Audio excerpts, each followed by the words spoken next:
So that night we came home and we just gathered in the girls' bedroom, all of us. And we just prayed.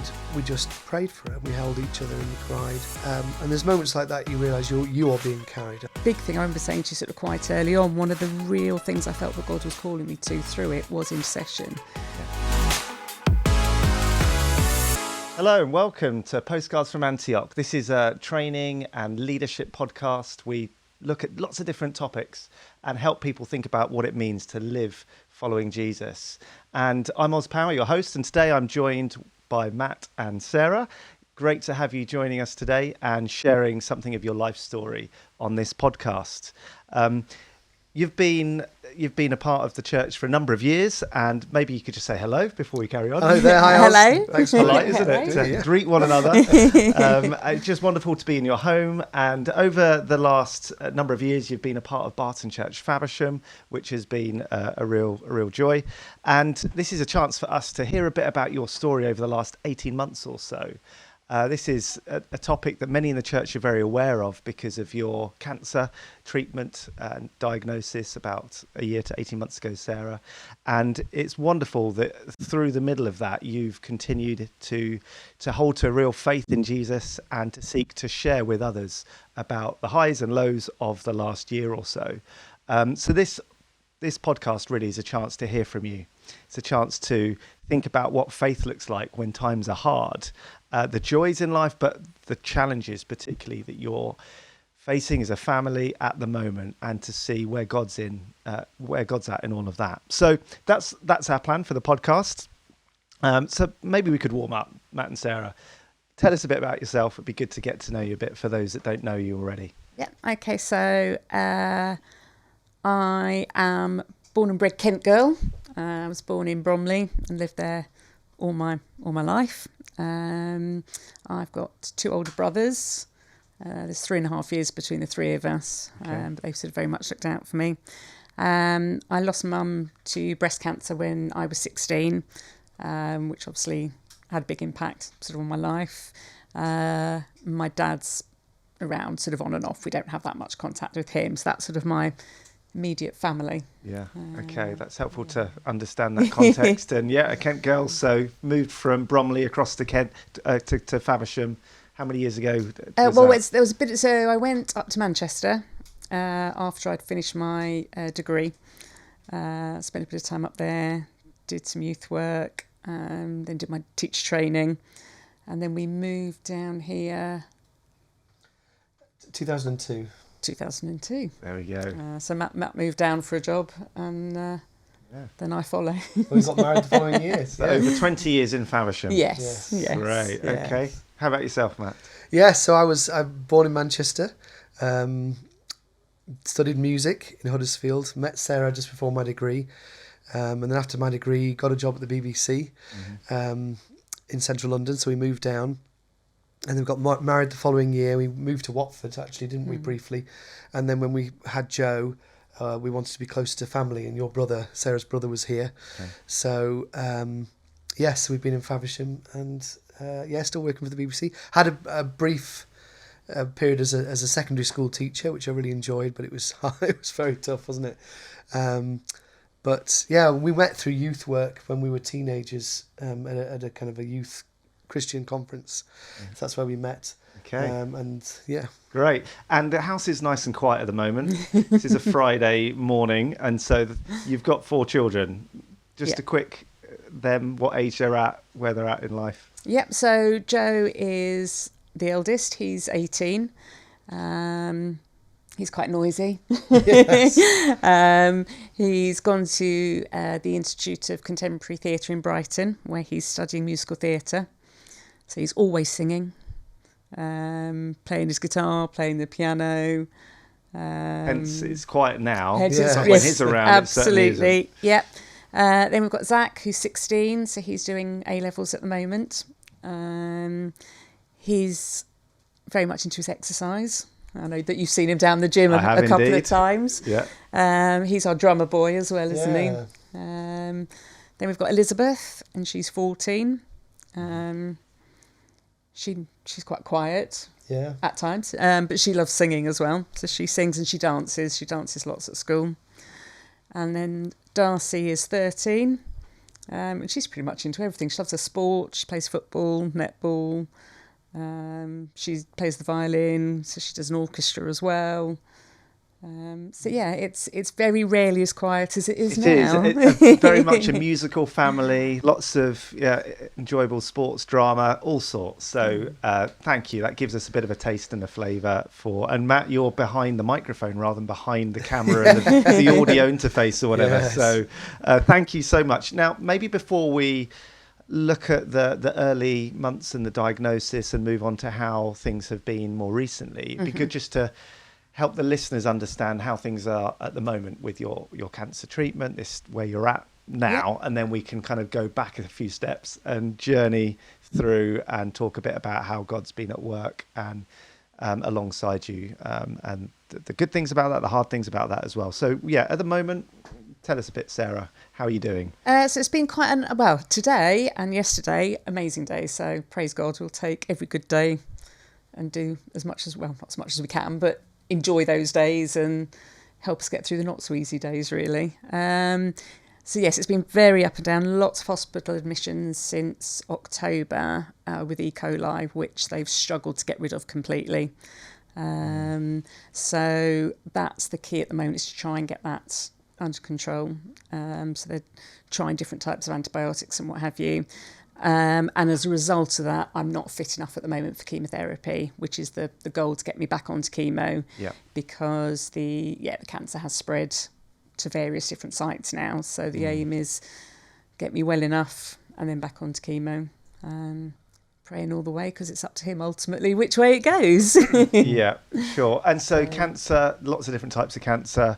Maybe we can start with the diagnosis then, and your experience in the run up to that, and then hearing about that and how that news landed for you and your family. So I'd been ill on and off for months, really, hadn't I? So we'd had November 21, we all had COVID. It was the big COVID season. It hit Matt and I really hard, didn't it? And then as a result of that, we thought I had long COVID. I was really struggling with fatigue, a couple of heart issues, just with my heart rate rising. Nothing that seemed major, but just things that we put down to long COVID. Then I started to develop some stomach issues, which we thought was diverticulitis. So they were giving me antibiotics. That was on and off for months. Then it was the October of 22. We'd been into A&E a few times just when things were really bad. So about a year of ill health, really. Yeah. I'll say a few months it was. Yeah, it was about a year. Yeah. But little niggles, so nothing, all things that we thought we knew what they were. Yeah, that was the point. They were treating it as diverticulitis, weren't they? Yeah. And by the time we went to A&E on this occasion, the GPs had already started to think, she's been on antibiotics a long time. But this particular visit in October, they struggle with room for anyone in hospital at the moment. So they put me in the surgical emergency assessment unit. And they had a CT done. And I remember it really clearly. It was late at night when the results were in. And the doctor who came to see me said, look, we have got the results here, but I'm not the best person to be reading them and giving you the full. He said, so it's late at night, have a good night's sleep, and then the doctor will do his rounds in the morning, which in hindsight I think was him being careful with his timings. Yes.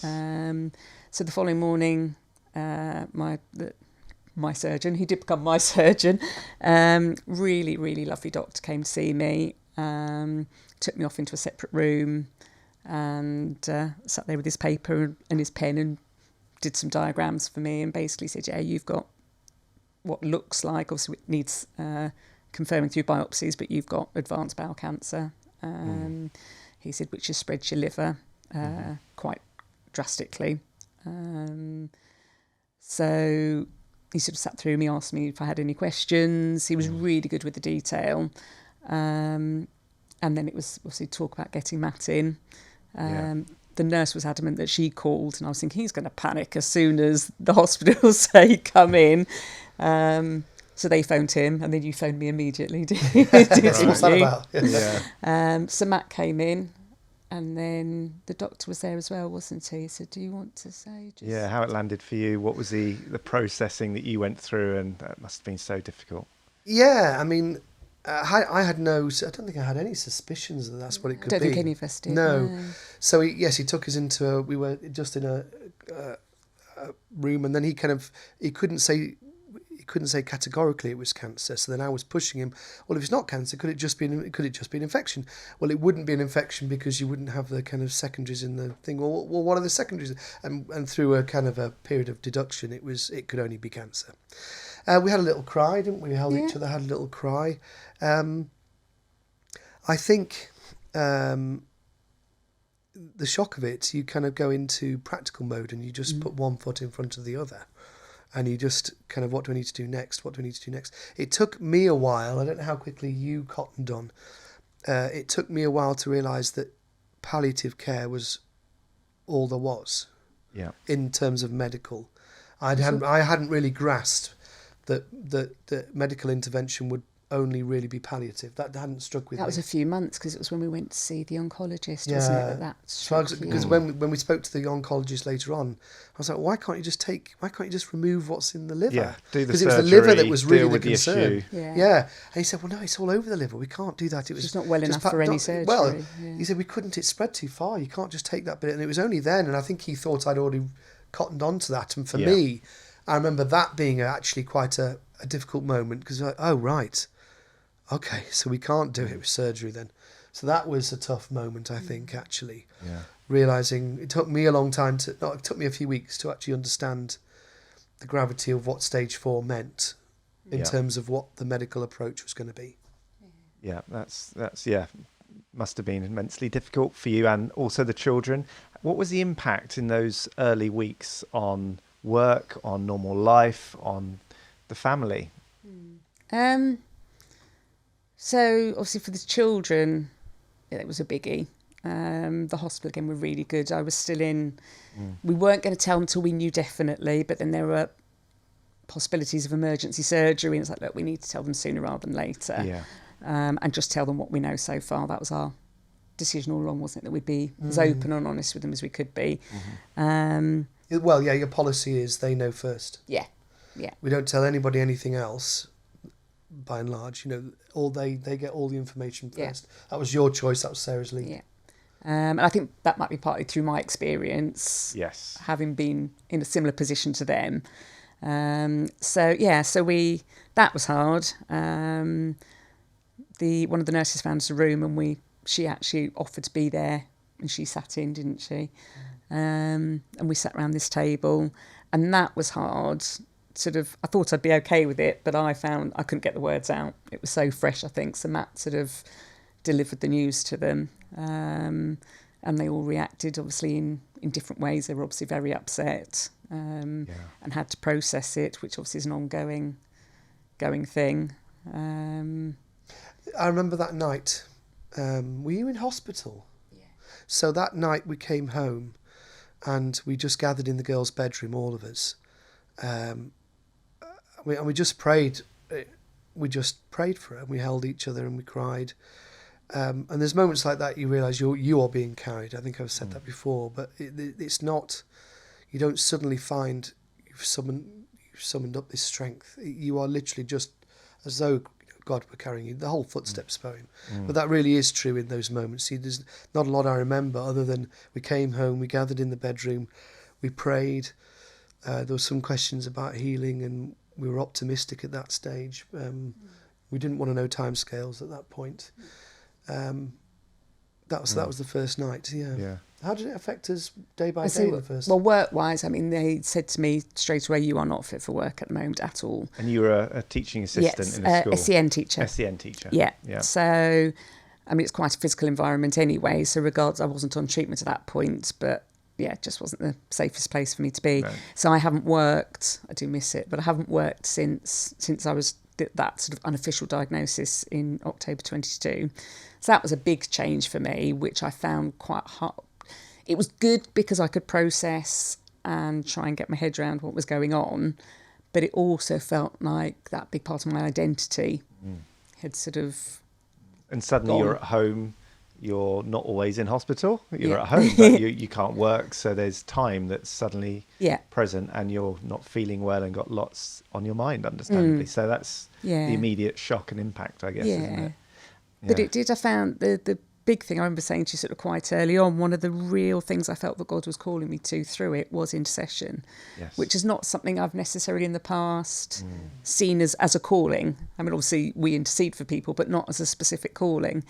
Yeah. And I think that was a real grace for me as well, Yeah. because it's, sharing in that and God giving me that as a mission, as a plan, whatever. And isn't that amazing that at the point at the start of your suffering, in a new way, God is empowering you for serving Him in a new way with that gift to intercede for others and the world. And wow, God uses you and is and has and will. Yeah. And Matt, you continued working, didn't you? And Yes, yeah. life carries on. Life carries on. I mean, if you look, there are some writings about the 4 stages of grief, or 5 stages, one of them being denial, not denying that anything's happening, but a certain amount of you carry on as normal. And that's really been modus operandi. That's what we've been doing, isn't it? There's not... work has been great. Obviously, a big company can absorb the kind of shock, so some of my hours have changed. But you carry on. You can't stop, really. Especially when you've got family, and you've ended up doing a lot more because you're working, then you're doing you've become, how to use the washing machine. Head chef. Head chef, yeah. Yeah. So it's, in that respect, regardless of me, it's put a lot more on you in terms of practical around the house. Yeah. And But in a way, you can keep yourself busy, which sometimes help. But you've also got to take time to be quiet and listen, because the danger is you get onto a cycle of busyness that's actually putting aside the emotions. So you don't want to do that too much. No. Yeah, that wouldn't be helpful, healthy, emotionally, sure. But there's an element where, as you say, life continues, and you can't constantly talk about the cancer and the what ifs and the treatment, and other things are important for the children and for yourselves. So moving from those early months into the more recent months, so sort of a year on now, and you've had a range of treatment plans that have sort of developed given the cancer and your well-being and more recent infections. So as the cancer has spread, as you shared, to multiple areas and the treatment's changed, how has that made life different in this phase? Is there anything you'd like to describe from the more recent months? Yeah, I think I really feel that sort of first year, so from October 22 till I started being in hospital all the time, in October 23, I really feel God that was giving me that as a preparation time to get us to where we are now, where things have been a lot tougher, because we sort of had that blessed time where amazingly my cancer markers almost disappeared, to now where obviously they are just climbing. That was, just to dig into that, that's right. That was, miraculous. So they were mainly concerned in that initial diagnosis, although it was bowel cancer, they were mainly concerned about the liver. And she went on to a period of treatment, and when it came back, so 572, went down to kind of below 10. And they said, their exact words from the oncologist was, you have exceeded all of our expectations. Now that is miraculous. We talk about healing and the journey of healing. It's not black and white. It's not simple.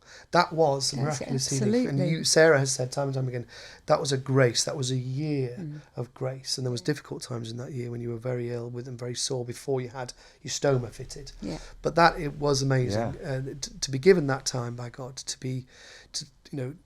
to have that witness, for the kids to have that witness. And at that stage, we thought the timescales were then going to go up, in terms of, because overall, I think we can say it's a 2 to 5 year journey, and we were hoping then it would be a longer journey. And then the time kind of evaporated. Sorry, go on. That's all right. The difficult time before we got to where we are in October 23. So basically for 2023, There was hope at the beginning of the year when there was that kind of healing, and then it slowly evaporated.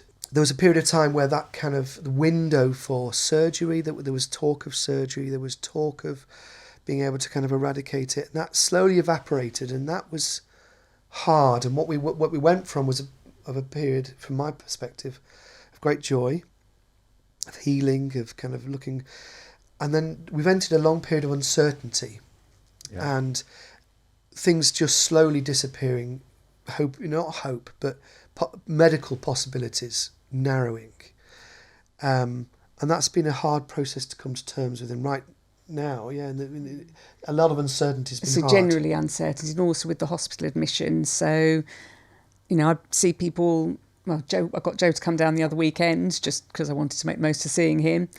So he came on the Friday. We went for a cup of tea with a friend with Joe on the Saturday, and Saturday night I was in hospital, and the infection was really strong then. So, and that's been our journey since last October 23, that I've had, if I'm lucky, there's a couple of times where I've had 10 days at home in between being readmitted. Sometimes it's 2.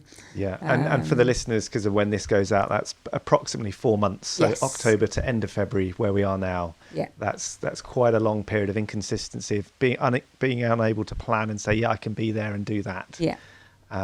Yeah. And I've been. There have been times where I've been so ill when they've come in. Sort of Matt's come in with the girls if they've come in after school, and it's literally 10 minutes, isn't it? Yeah, and also just so in October 23, you were told it was going to be about 12 months. Is that okay? You don't mind me saying that? No. So in October 22, she was told she'd have about somewhere around a year. But one of the other stresses of Sarah being in hospital is the practical A&E aren't set up. The NHS isn't well set up where we are for dealing with people in Sarah's condition. She has to go through the kind of main A&E, and that can be very difficult. Sometimes you're seen immediately. Sometimes there's days when you were sat on a trolley in a corridor for 2-3 days, and then somebody has to be there just to advocate, just to make sure you got your medication. Beds weren't there all the time, and it's just, I'll say that's not a criticism, it's just another challenge. Yeah. The challenge of the pressures that the NHS are under, and your own personal experience. I'm sure there'll be others with experience, not maybe to do with cancer, but of other things, and seeing that firsthand, it is a difficult time, isn't it, for the NHS? And that's hard when you feel like you need the right treatment quickly, so that you can get back out and make the most of the time with family and visits and all the rest. So that's been quite the journey, and now here we are looking ahead. Love to know how your kids have found the last period of time, because they're all different. They've had different. How have you, as a family, what sort of things have helped your children and yourselves as a family through the last year, 18 months? I think we try to be as open and honest as possible, and have that dialogue that we've sort of said to the children. Anything they want to ask, they can ask, which I think probably helps. But we've all said not necessarily have asked anybody. It doesn't have to be us that you talk to. So I think that open dialogue probably helps. And they'll still sometimes say, I want to ask you something, but I don't want to upset you. Which is just human, and that's lovely. They care, and so there's that element. They've obviously, Joe's at university now. He has been sort of seeking support up there, which is good. And we FaceTime a lot and things like that. So we've got that contact with him. Yeah. The other 3, Barton's been amazing. I think that's been their really big. You each had a mentor assigned to them, and that has been invaluable. Yeah. Yeah, and also all the events that they're involved in, and with particularly with Barton, Zach loves the football. Yeah, he loves the fact that you can just go along. Yes, it's a church group, but it's just that fellowship and that playing football together. Some more competitive than others, but So there's a mixture. Barton have been absolutely amazing. The schools have been very good as well. They've been very supportive, and we've got quite an open dialogue with them. That we email and they respond. Good. That's key, because there's a lot of time spent Monday to Friday at school, so they're going to feel different on different days, and if they're aware and proactive in caring, that's tremendous. Yeah, absolutely. I mean, guiding them through a faith journey is tough, because we're going through our own journeys. Sarah will be processing her relationship with God and how, and her journey with cancer differently to how I'm processing it. And with the children, it's the same. You don't want to impose your own belief system, but your own way of dealing with it, because they're going to see things differently. So we encouraged them. There was a prayer time where we were saying, be real with God. Don't bring your Sunday best and try and think that if you're going to be really good from now on, things will work out. Get cross with God. Ask him, why aren't you healing her? If you say there's healing in the Bible, why isn't she healed? Bring these to God. He will give you an answer. There's not that be real thing extends to the prayer life too. Often when I'm putting the girls to bed, we still have a routine where we just talk and have prayers. I don't read stories to them anymore. They do their own books. But that's often a breeding ground for asking questions and talking about God and so it's not about, they're not looking to us for answers to everything, but we're also encouraging them to be real with God and get it all out, because your feelings of anger, distress, abandonment, whatever it is, are all valid. Yeah, that's really helpful to hear, to the openness that you've had together as a family, but also spiritually speaking with God, and you're processing in prayer and in feelings. So just on that last one, then also with Zach. So Zach's, just to give some feedback, he seems to have really he likes this idea of graves into gardens. That was something he picked up from Ross, I think. Just sharing that, because that came from him. That wasn't something that we told him. And he has really, we talked a little bit with the kids about Sarah is the person she is today because of what happened to her with her mother. Now, I'm not saying God couldn't have done a work without that suffering, but the way her brothers are, the way she is, her depth of love and compassion have all come through the furnace of the suffering she went through. And Zach really took that on board and is really, it seems to be something that's pulling him forward. I hope I can speak for him, but he says that a lot, doesn't he? Graves into gardens. Yeah, it's a powerful song, isn't it, title? And the theme of that is the theme of the gospel. Wow. So maybe we could think a bit more about the spiritual journey you've been on. We've talked about the cancer diagnosis, the treatment, the experience in life. What might be some of the things that you have learnt or grown in, but also maybe found hard in your spiritual journey this last year or 18 months? Yeah. So obviously I talked about the intercession, and I really feel as well that God has brought different people into my life. Some of them are only people that have been connected to me through others, and that's just sort of messaging, sharing faith and that kind of thing, which I think not only am I interceding for others, they're praying for me too. So it's a two-sided thing as well. And obviously that helps and carries and lifts, which we felt all along, just the power. We certainly in the early days, we've probably got used to it a bit now, but that we could physically feel being lifted by people praying for us, which is amazing, absolutely amazing. As time's gone on, I get very sleepy, very tired very easily, don't I? And I find that quite frustrating with my prayer life, because most of the time I fall asleep. But actually I've also kind of had to say, well, there's nothing wrong with that. So I'll often wake up in the middle of the night and I'll just have a 5-minute, someone might come into my mind or a specific thing, so quick 5 minutes and I'll probably fall asleep, but that's okay. So it's grabbing all those extra little opportunities to sort of for that prayer. We've got sort of various people who will send Bible quotes over. Matt's sister's really, really good at sending scripture through to us. Right. Which again, it's just in the moment. So it's trying to sit and reflect on that, and more often than not, it is relevant in some way. God just speaks into the moment, doesn't he? Through lots of different people. So that's been a big one for me. And I think because I'm all over the place as well, had a couple of really beautiful moments in hospital, again, with just being lifted by people. It seems that every visit I go on, I seem to discover more and more Christians, Christian nurses. Yeah. So there was one nurse who had treated me in A&E, and I've got a syringe driver with all my medicines in, which takes about half an hour to sort them all out. But it took a lot longer on this occasion because we chatted, and at the end of it she said, can I pray with you? So I was like, yeah, of course you can. So she prayed with me, and I've seen her 2 or 3 times now. And every time we pray together. And that's just amazing. Just knowing that in the middle of that environment, feeling as you are, to have prayer happening by those that you didn't know until you're in the middle of this situation. No, absolutely. So again, and then that's... Hospital's a hard place to pray as well because it's so busy and so noisy. So that's a challenge as well. It's just trying to, in amongst that chaos, try and switch off and have that quiet and just turn up. Sometimes it is just turn up. He's not expecting me to read scripture for 2 hours. It's just turn up some days and go from there. Yeah. And Matt, yourself, any Bible verses, any kind of ways that you've felt encouraged or God's spoken to you through this season? Yeah. I think challenges are having things like captivity of thoughts, because your thoughts can run away with you. There can be times at 4:00 in the morning when you're lying there awake and wondering what the future is going to hold. So working on so many of these solutions are just simple, small things. There's no silver bullet that's going to kind of... working on captivity of thought, just being aware of where your thoughts are going. Excuse me.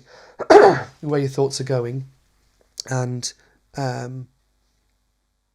using a Bible verse to combat that.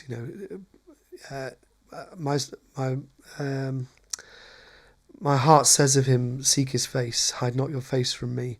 Just things like that, just trying to seek his face. Like Sarah said, my prayer life, I'll read a bit of Bible verse and then I'll just go and sit in my quiet office and just try and listen to silence, because I can feel quite overwhelmed and not worry that I'm meant to be petitioning God, not worry that I'm meant to be praying into certain things, strongly, and not worrying, just trying to bathe myself in the presence of God when you're going through a time like this. Try not to put too much pressure on yourself to perform spiritually. Do you know what I mean? That doesn't sound kind of artificial. It can rob you of your sense of purpose when you're thinking about what's going to happen, or you can feel disorientated. But silence is the kind of good remedy for that, I think. Living in the moment without the fear or pressure, trying to put too much pressure on moments. We try and do less, dropping out of little things here and there, not trying to keep every single plate spinning, and just enjoying it, because you don't want to load every family like we went out for a meal. Oh, is that the last time that's going to happen? No, don't. And the kids will say that sometimes, won't they? Oh, is this the last time we're going to do this? Is that the last Christmas? Doesn't matter. Just enjoy it. You learn to just see the beauty in we little went for things. a walk, didn't we? And it was just wonderful, arm in arm, going for a walk into town. It was like the most precious thing in the world. But I wasn't trying to hold on to the moment, just live it. Just enjoy live it, yeah. Don't put too much pressure on any event now. Just enjoy whatever's happening. Yeah. So being really present, and you talked about prayer and scripture, both of you, and silence as well as... That gives you the space to be present. The silence, I think, gives us the space to then be present later on, rather than front-loading your prayer life as though it were a war and a battle, which it is, but there's warring angels and there's a whole host of heaven. And when you're praying, like this whole idea of intercessions, if you're praying for somebody remotely who's suffering, it is absolutely doing wonders, because we are being lifted. We felt that. So that would be a piece of advice if you're praying for somebody and you worry because you're not there. We've had friends say, we can't be there. It's like, that doesn't matter. That what you're doing is hugely powerful by praying for somebody, because you're doing that battling for them when they can't do it for themselves. When I'm struggling for words and I'm too tired and I'm exhausted. Yeah. And so you've had personal spiritual disciplines, we call them, don't they, that have really grown and come to the fore during this period of suffering and trial and uncertainty and unpredictability. And you've been throughout that a part of the church community, on Sundays, midweek, interacting with Christians, which has helped us as a community to know how best to support you, but also just be with you in it and manage our own feelings of, what are you doing, God? Why is this happening? And so I would say you've ministered in the middle of this to others throughout. And that in itself is a discipling, forming moment for the church and for Christian friends that you've got across churches and different, whether in America, as your family are, or here in Kent. And it's not always easy. We know that. It's hard, isn't it? And I wonder, just as we pull things together in the last few moments, whether we've not talked too much about that question of healing. As a church, we've set aside time to pray for healing, a call to healing. How have you found that marrying up with trusting God's will? How does that begin to work? I think it's a really difficult one, isn't it? Because, it's like, well, we need to trust with every part of our being that God will heal, but then also marry that up with, well, that might not be part of his plan. And for me, I think in some ways I found it easiest that I've sort of said to Matt, praying for the healing, but ultimately, if he's calling me home, he's calling me home. And to me, that's healing as well. It's the ultimate healing, isn't it, really? But by the same token, I'm not going to give up on asking for physical healing because he can do it.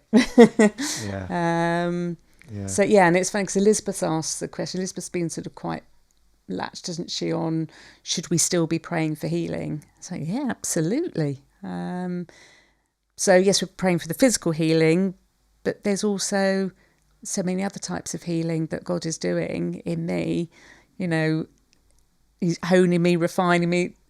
We had a friend come with Matt to visit me in hospital the other week, and I was quite rough. Hadn't even brushed my hair, and I really struggled with the experience, really struggled with it.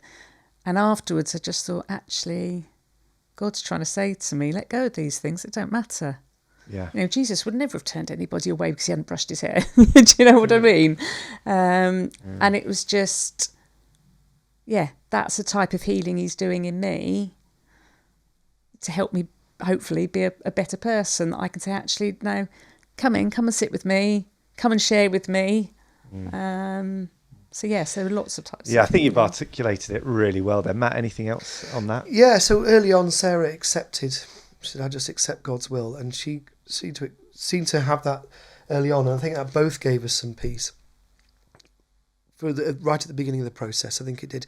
But I think you can hold a desire for healing and a summoning of faith, along with an acceptance of God's will that it might not go that way, without accepting God's will diminishing your faith. Because if you've got enough faith, you'll be healed. Well, it doesn't work like that. You can't say, not enough faith, you won't get the healing. It doesn't work like that. One doesn't have to diminish the other. You can hold the two, and they will be held in tension. I'll give two quick examples. There was a guy, faith healer. We worked with Damien Stain. He's done a lot of big healing miracle rallies. Amazing. We worked with him over a decade ago. I've seen faith healings, physical healings at some of the conferences. His wife got an aneurysm. I think that's how he described it. And he put out on Facebook people all around the world praying for for healing. And he was really kind of going for it. And then eventually, really, really kind of calling out for faith, calling out for prayer. Eventually, it's like Kathy's on her way. And it wasn't and she passed away. And there wasn't a hypocrisy there. There wasn't a failure, a sense of failure. It's that's the journey. That's what you do. That's how it goes. And I think also, thinking about this whole thing, suffering is like a dynamic. You can describe it as a storm that you're going through, or a black cloud that's kind of going over you. But I think of it more as a dynamic, as in it's something that is there in your life and in Sarah's life and in our lives, and it affects every aspect, and you work alongside it. I remember visiting a friend who Sarah and I both known for many years, and it turns out underneath that we weren't aware of, in their family was a whole bed of suffering to do with abuse, physical, mental, all sorts of terrible things. And I remember being with her and her talking about it and realising, gosh, it was like approaching the cross, and realising that this suffering was like a dynamic in her life, and she was pulling out the positive aspects and how it had affected other things, but it hadn't gone away. There was still the consequences that she was working through. But I remember being quite like, wow, you're embracing this, and this is working in your life, and you're going to have to carry on working with this. And I remember that really powerful moment, and I'm trying to bring some of that into my life now. This is something that's going to carry on. It's not a big storm that's going to just eventually blow over. The suffering's going to carry on, and it's going to be dynamic. And I think I'd just finished by saying, I read a phrase, I think I heard it on a podcast that said, religion isn't a electric blanket. It is, of course, the cross. And I know we talk about resurrection. Of course, the two are together, and not separating out the suffering from the resurrection. But we've got to embrace that. Yeah. And I think what you've just described isn't just a tidy, neat theology of suffering and knowing joy in it, because that's what Christians are meant to do.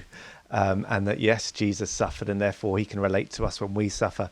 You've actually unpacked a theology and a realism, which is this everyday experience of faith through and that dynamic. I love that concept of the dynamic. And you're an example to many. You've spoken of faith, but also the tough days.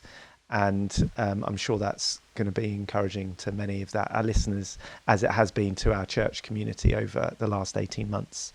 So thank you for what you've shared. Is there anything, just as we wrap things up, that you would like to finish by saying about how you're feeling about the future, or about anything that we've not quite covered that you'd be keen to just finish with before we end? I think just sort of a thank you for, say, the overwhelming sense of love that we felt. I was talking about in the early days, that was what brought me to tears most of the time, was just being overwhelmed by the love we could feel from all over the world. I know it really struck Joe, didn't it? Yeah. People were praying for us all over the world. And our church family is just... Barton have been amazing. Yeah. We've got a real family that, it's just helped carry us through. So we're certain of uncertainty. We don't know how this is going to end. We don't know how things are going to... We really don't know what's going to happen in terms of the next few months, how it's going to look. But being carried by everybody's been fantastic, and the journey continues, hasn't it? Yeah. Well, thank you so much for your openness, your honesty. Thank you for sharing so much of what's gone on at a spiritual, deep level, as well as at an everyday practical level, and how the two combine. There's so much that you've shared, and it might be that some of our listeners feel like they've got questions or comments, or something's been raised that you'd like to follow up on. Then please do get in touch with Barton Church and myself, the team. Do contact us through the website or whatever platform you can, and we'll happily follow up and talk with you and meet with you. But thank you so much for sharing, Matt and Sarah. We continue to pray with you and journey with you in this season of life. Praying for healing, but knowing that we're trusting God's will, and he's shaping all of us to be formed into his likeness. And what a living hope you've described of the resurrection. And that's something we enjoy now, isn't it? Amen. As God prepares us for it. So thank you for listening to this episode of Postcards from Antioch. Hope you've enjoyed hearing this story. Do pray for Sarah and Matt and the whole family if you know them. And even if you don't, we'd love you to pray for them through this season. God bless.